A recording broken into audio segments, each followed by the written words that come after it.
ബബിനെ കുറിച്ച് പറയുകയാണെങ്കിൽ അവനെ ഒരു കാര്യമായിട്ട് എടുത്തു കഴിഞ്ഞാൽ അത് ആദ്യം തന്നെ ഏറ്റവും അതിന്റെ മാക്സിമത്തിൽ അവനത് ചെയ്ത് തീർക്കാറുണ്ട്. ബബിനെ പറ്റി പറയുകയാണെങ്കിൽ സുന്ദരനാണ്, സുശീലനാണ്, ശാലീന സുന്ദരനാണ്. എന്തൊക്കെ ഇവനോട് പ്രത്യേകം പറയാൻ പറഞ്ഞിട്ടില്ല, പക്ഷെ ഞാൻ എന്റെ കയ്യിൽ നിന്ന് പറഞ്ഞോന്നുള്ളൂ കേട്ടാ. നമുക്ക് സാരിയിലായിക്കോട്ടെ അല്ലെങ്കിൽ ഗൗണിലായിക്കോട്ടെ അങ്ങനെ കാണാൻ വല്ലപ്പോഴാണ്. പക്ഷെ നല്ല ക്യൂട്ട് ലുക്ക് ആയിരുന്നു. എല്ലാവർക്കും ഭയങ്കര ഇഷ്ടമായി, എനിക്കും ഭയങ്കര ഇഷ്ടമായിട്ടു. അവൻ കല്യാണം ഫീൽ ചെയ്യുന്നത് പുതിയൊരാള് കുടുംബത്തിലേക്ക് വന്നു. ഞങ്ങള് 25 കൊല്ലം എപ്പോ ഒരുമിച്ചുണ്ടായിരുന്നു. ഇനിയിപ്പോ ഒരാളും കൂടെ, ഞങ്ങൾ 3 പേരായിരുന്നു, ഞാനും ബനിയും പിന്നെ അവനും.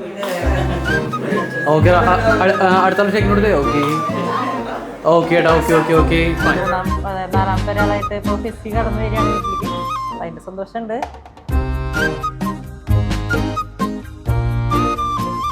ഹെസിനെ എനിക്ക് ഇൻഡെപ്ത് ആയിട്ട് അങ്ങനെ അറിയത്തില്ല, പക്ഷെ എനിക്ക് തോന്നി ഇവര് പറ്റിയൊരു കമ്പാനിയൻ ആണ്. ഇവർ രണ്ടുപേരും ഒരേ വേവ് ലെങ്ത് ആണ്. ക്യാരക്ടർ ആയാലും മാക്സിമം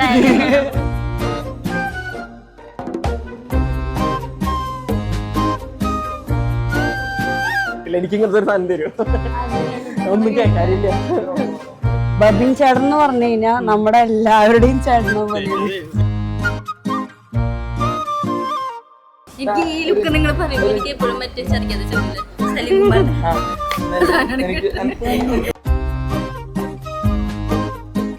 പിന്നെ ഫാമിലിയിലായാലും ഫ്രണ്ട്സിന്റെ ഇടയിലായാലും വളരെ പോപ്പ് ആയിട്ടുള്ള ഒരു വ്യക്തിയാണ് അവൻ.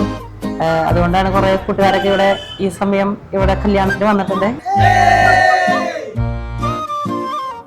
ഒരു വർഷം മുമ്പാണ് മാരേജ് ഫിക്സ് ചെയ്തത്. പിന്നെ അവിടെ നിന്ന് ഇത്ര നാളും എല്ലാവരുടെയും പ്രാർത്ഥനകളും കാര്യങ്ങളൊക്കെ ഉണ്ടായിരുന്നു.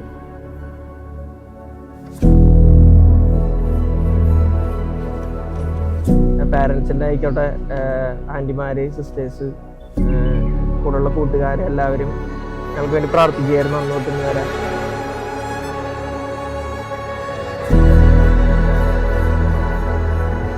അതിൻ്റെ ഒക്കെ ഒരു സമാപ്തിയാണ് ഞങ്ങളെ ഇത്രയും നടന്ന പ്രോഗ്രാമുകളായാൽ പോലും അവരുടെയൊക്കെ ഒരു കഠിനാധ്വാനത്തിന്റെ ഫലമാണ് എല്ലാം നല്ല രീതിയിൽ നിന്ന് അവസാനിച്ചത്.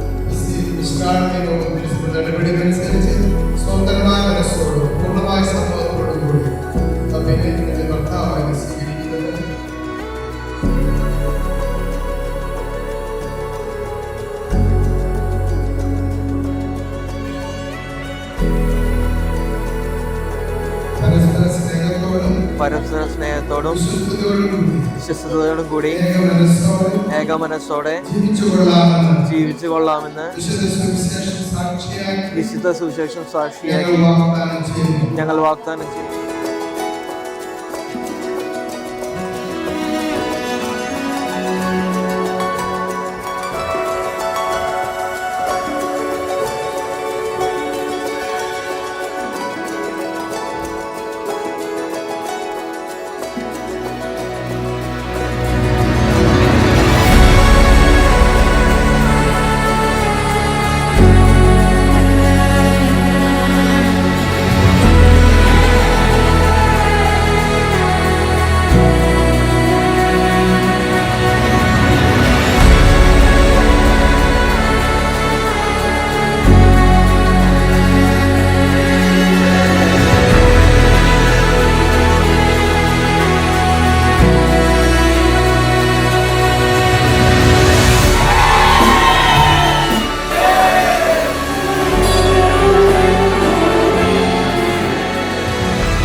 മെസ്സേജ് ആയിട്ട് കൊടുക്കാറൊന്നുമില്ല, ജീവിക്കാൻ തോന്നുന്നല്ലോ. ഇനി വരുമ്പോ വരണടുത്ത്